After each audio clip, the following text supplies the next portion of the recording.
Simcock. I had the privilege of being your mayor for the last 3.5 years.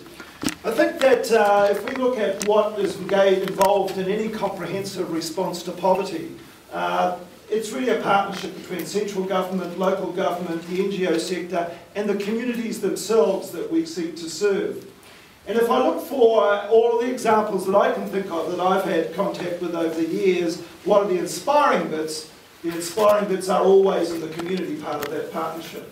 And for me, whether it's about grappling with affordable food supplies, affordable housing, engaging the youth within those communities, whatever the focus of the action, the thing that is inspiring is always the re-empowerment of those individuals and the re-empowerment of those communities, the sense of communities starting to get choices for themselves again, getting a sense that they actually have an ability to control their lives.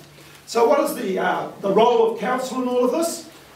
Council, I think, in everything it does has an impact on low-income families, and the way we do things has an impact. So whether it's around advocacy or facilitation, or whether it's around regulation, which we've talked a bit tonight, or whether it's about even design and the way we plan our cities, all of those things can have an effect on the affordability of life within our community.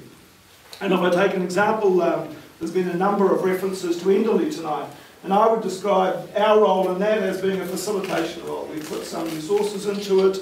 We've advocated strongly to bring government agencies together so that they collaborate within the Enderley environment. But again, the bit that's been important has been the response of that community as it has stepped up and started to say, here are some things we can do, here are some things we can do to make a difference to our lives, here are some things we can do to start to push gangs to the periphery of our community. And those are the things that I think are most important in those relationships.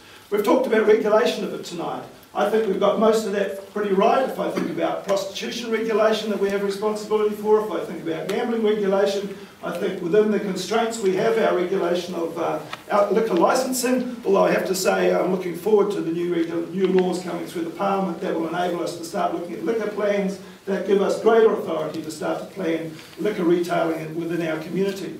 The area where I think we have not done well is probably the thing that I have been most uncomfortable with over the last 6 years was Variation 13. I think where it's ended up is probably not bad. In fact, it's more liberal than when we started. But I think that we ever started on that journey is something that's quite unfortunate.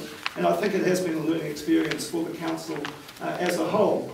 But I also want to make the point that even something as abstract as planning is very important when we think about how it impacts on people's lives and affordability of life within our community.